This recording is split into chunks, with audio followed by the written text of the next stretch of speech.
अरे अंकल, आप कहाँ नीचे घुसे हुए हैं?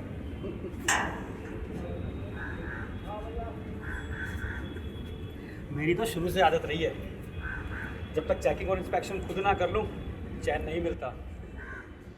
तो अंकल, कल मैंने सीखा कि कमर्शियल ड्राइविंग का मतलब सिर्फ गाड़ी चलाना ही नहीं होता। हमें डिलीवरी से लेकर रूट प्लानिंग जैसी और भी कई सारी चीज़ें आनी चाहिए। हाँ, और अगली बात जो मैं बताने जा रहा हूँ वो है सबसे ज़्यादा इम्पोर्टेंट, वो है गाड़ी की रोड वर्दीनेस। रोड वर्दीनेस, ये क्या होता है? एक गाड़ी रोड वर्दी तभी होती है जब वो कानूनी तौर पर सड़क पर चलने लायक हो, सेफ्टी के सारे स्टैंडर्ड्स पर खरी उतरे, कस्टमर्स, बैगेज या कार्गो ले जाने में समर्थ हो। अच्छा अच्छा अच्छा अच्छा, ठीक है अंकल। तो आज मैं आपके साथ एक ट्रिप पे चल सकता हूँ?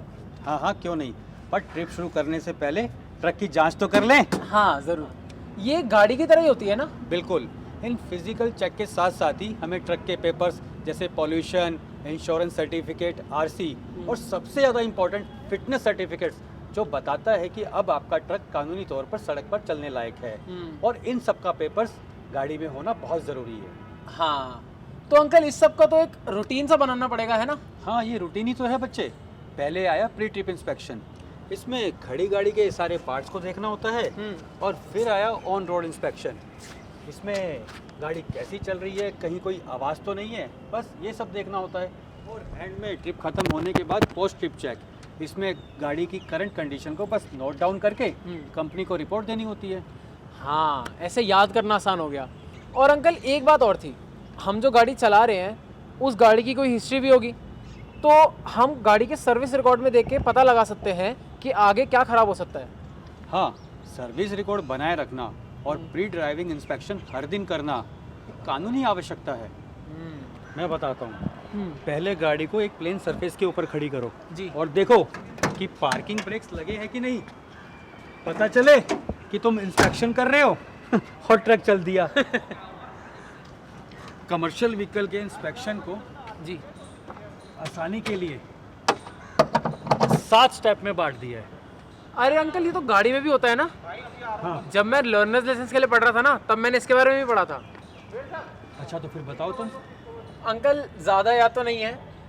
जैसे व्हीकल ओवरव्यू, इसके अंदर पुरानी रिपोर्ट चेक करके जो डिफेक्ट्स थे वो ठीक हुए या नहीं वो चेक करना होता है। उसके बाद जो हम अभी कर रहे हैं, इंजन कंपार्टमेंट चेक करना होता है। इसके अंदर ना जैसे कूलेंट, जैसे ये जो कूलेंट की लाइन है ये मैक्सिमम और मिनिमम के बीच में होना चाहिए। और ये ऑयल, ये डिपसिक से ऑयल चेक करना चाहिए। और हमारी जो सारी बेल्टें हैं वो ठीक से हैं, चल रही हैं, वो सब चेक करना चाहिए। एक बात, हर ट्रक के अंदर इंजन अलग जगह होता है।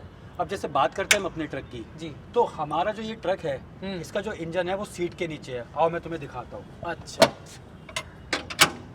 इसको किया हमने बंद। आओ दिखाता हूँ मैं। अब हम इसको खोल रहे हैं।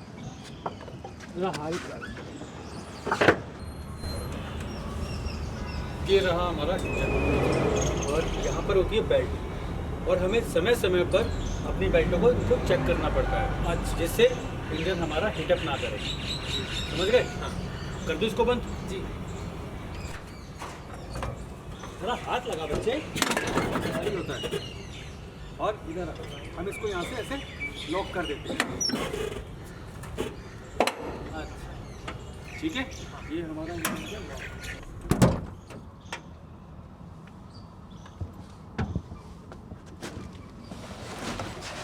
हाँ भाई, बेल्ट लगा पहले तो।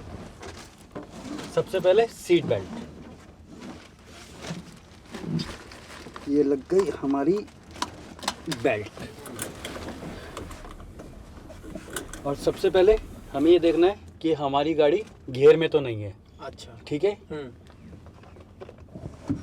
और ये हमने किया स्टार्ट जी। अब जैसे ये पीपी बज रही है, अब हमें देखना है कि इसमें क्या साइन आ रहा है। ये हमारा जो साइन आ रहा है इसमें पार्किंग, यानी हमें हैंड ब्रेक, अब ये हमारी बंद हो गई पीपी। अच्छा, ठीक है जी। अच्छे तरीके से चेक करके सेफ्टी जितनी भी हैं उसके बाद ही हमें रोड पे निकलना चाहिए। अब जैसे हमारी गाड़ी में 2 एयर प्रेशर है, एक राइट साइड पे और एक ये लेफ्ट साइड पे। और इसके ऊपर लेफ्ट साइड पर एक हमारा कूलेंट का टेम्परेचर मीटर है, ओके। जो हमें दिखाता है कि कितना प्रेशर है इसमें, क्या टेम्परेचर है, जिसकी वजह से हमें पता लग जाएगा कि ये ज़्यादा ओवरहीट तो नहीं हो रहा है हमारा इंजन। तो हमें वो ध्यान रखना है। और कूलेंट का, जिससे हमें पता लगता है कि हमें उसके अंदर और डालना है, जो हमारे इंजन को ठंडा रखने में बहुत अच्छा काम करता है। जी। अंकल, ये इतने सारे इक्विपमेंट किस चीज़ के? इसे बोलते हैं टूल किट, और ये इमरजेंसी के टाइम बहुत काम आती है। जैसे अच्छा। हमारी गाड़ी का कोई टायर पंचर हो जाए, या कोई और पार्ट गाड़ी का लूज़ हो जाए, कहीं पे कोई वायरिंग ख़राब हो जाए, हाँ। ऐसे बहुत सारी चीज़ें होती हैं गाड़ी चलते वक्त। सड़क पर जब चलती है तो कभी ना कभी कोई ना कोई परेशानी आ जाती है। तो ये वो सारे टूल किट्स में सामान है जो हमारे काम आते हैं। अच्छा। और इमरजेंसी के टाइम जैसे इसमें सेफ्टी इक्विपमेंट्स हैं। और एक बात का और ध्यान रखना चाहिए कि हमारी गाड़ी के अंदर पुलिस, एम्बुलेंस, इन सब के नंबर होना बहुत ज़रूरी है। अच्छा। और एक्सीडेंट रिपोर्ट किट भी होना बहुत ज़रूरी है हमारे इक्विपमेंट्स के साथ। अच्छा अंकल, अब सारी लाइटें भी तो चेक करनी होंगी ना? सही बात, मैं बताता हूँ। हमारे यहाँ पर एक नॉब है राइट साइड पे, जिससे हम इंडिकेटर और हेडलाइट को ऑन करते हैं जी। और ये लेफ़्ट साइड पे जो नॉब है, इससे हम वाइपर, और सबसे इम्पोर्टेंट हमारे स्टीयरिंग में एक बटन है, ये इसे हम पुल करते हैं तो एक इमरजेंसी लाइट का साइन आ जाता है। अच्छा। जिससे और गाड़ी वालों को ये पता लग जाता है कि इस गाड़ी में कोई प्रॉब्लम है। तो थोड़ा इससे बच के रहे। अब अच्छा जय, एक काम करो, तुम नीचे जाओ। हाँ। मैंने इसमें parking light, headlight, indicator, left right सब ऑन किया है। हाँ। और अब जाकर के देखो कि सब प्रॉपर काम कर रहे हैं ना। जाओ। जी, अभी देखो।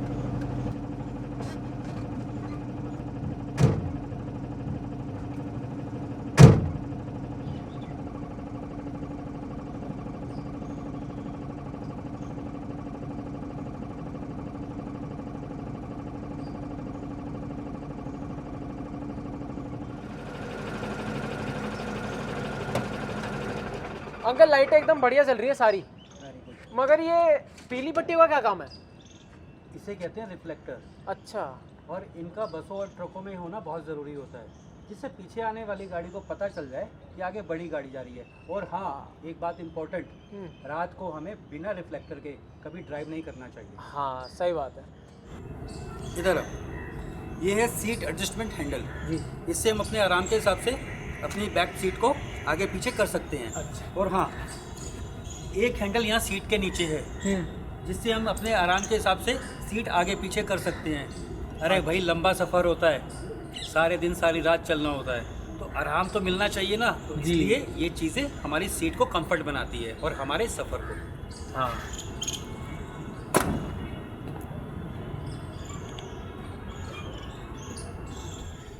एक बात बताओ जय, तुम्हें कुछ और दिख रहा है जो हम भूल गए हो? अंकल, ये साइड वाले मिरर के बारे में आपने कुछ नहीं बताया। हाँ, ये साइड वाले मिरर ORVM मिरर कहलाते हैं। अच्छा। छोटी गाड़ियों में तो मिरर अंदर भी लगा होता है, पर बड़ी गाड़ियों में ये बाहर लगे होते हैं, जिससे पीछे नीचे जो गाड़ियाँ आ रही होंगी उसे हम अपनी हाइट के हिसाब से सिर्फ पास देने में ये मिरर ही काम आते हैं। अच्छा। अब जो एक काम करते हैं, अब आज के एक पूरे इंस्पेक्शन की रिपोर्ट तैयार कर लेते हैं। कोई डिफेक्ट दिखा हो गाड़ी में तो उसे अपनी कंपनी या बॉस को बता देंगे, जिससे गाड़ी हमारी तुरंत सही हो पाए। और हाँ, ध्यान रखना कि गाड़ी की सफाई तुमने कर रखी है। भाई, बाहर से गाड़ी कैसी दिखती है, इससे कंपनी और क्लाइंट के इंप्रेशन पर बहुत फ़र्क पड़ता है। भाई, मैंने तो गाड़ी के अंदर एक फ्रेशनर भी लगा रखा है। एक कमर्शियल ड्राइवर को नए पैसेंजर या माल के आने से पहले गाड़ी को अंदर से चेक करने की आदत डाल ही लेनी चाहिए। क्यों? हर बार? हाँ बिल्कुल। इससे पहले फ़ायदा होता है कि अगर पिछले ऑर्डर का कुछ ट्रक में रह गया है तो वो चीज़ मिल जाती है और सही तरह से रिटर्न करी जा सकती है। फिर कई बार ऑर्डर पहुंचने के बाद गाड़ी अंदर से गंदी मिलती है। भाई, ये गंदगी न्यू कस्टमर के आने से पहले हमें बिल्कुल हटा देनी चाहिए। हाँ, बढ़िया। अच्छा, तो वैसे आज हम जा किधर रहे हैं? अरे, बीकानेर में एक डिलीवरी है। पिछली बार हमारा एक ड्राइवर कुछ मुँह चोरी कर आया था। भाई, इम्पोर्टेंट कस्टमर है तो मैं उसको नहीं खोना चाहता, तो इसलिए इस बार डिलीवरी लेकर मैं खुद जा रहा हूँ।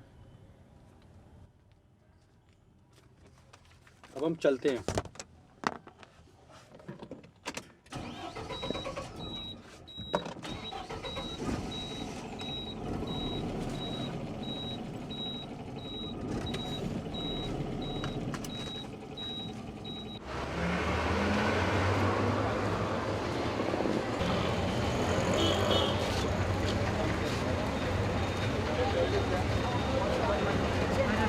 हैं